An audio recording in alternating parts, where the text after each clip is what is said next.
My firefighter was my husband for the last year and 4 months before he passed away. We were dating for a very long time on and off through our lives, and we got married after many years of growing up.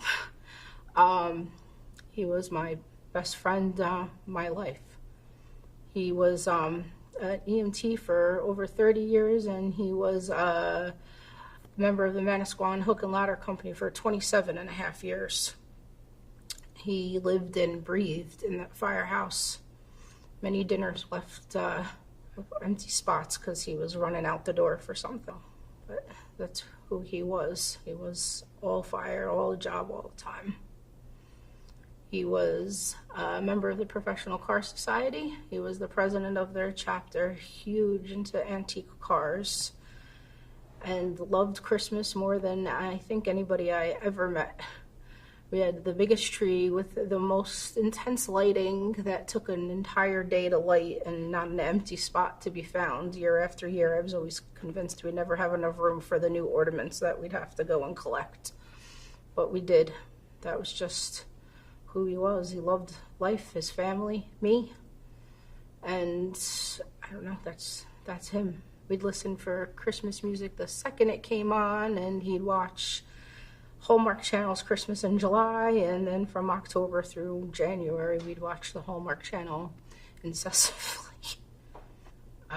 During our time together, we were very involved. I mean, him more than me. I work EMS too, so I was involved through my organization, and him with his, but we went to every function that the fire department had, beefsteaks or charities or whatever, tricky trays or other fundraisers, whatever they were doing, and annual dinners or award ceremonies.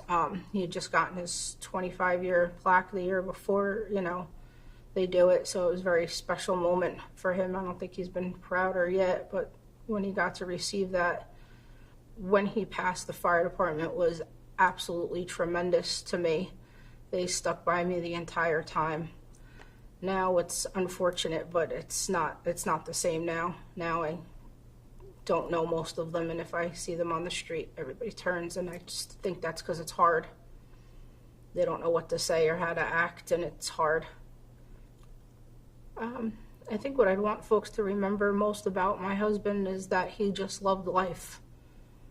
He loved doing what he did, and not a moment of regret, and I wouldn't have asked to change him for any of that, because that made him who he was. He was happiest when he was doing that stuff, and when we were together doing it, he was 10 times happier, and it just really showed in his everyday care and compassion of how he lived his life for others. He was selfless that way. If somebody needed something, he would do it. If we didn't do something, it was because he did it for them, and that's fine, and that's just that's what made him who he was. So I have no regrets for that at all. That's what I'd want them to know, that he just loved his life.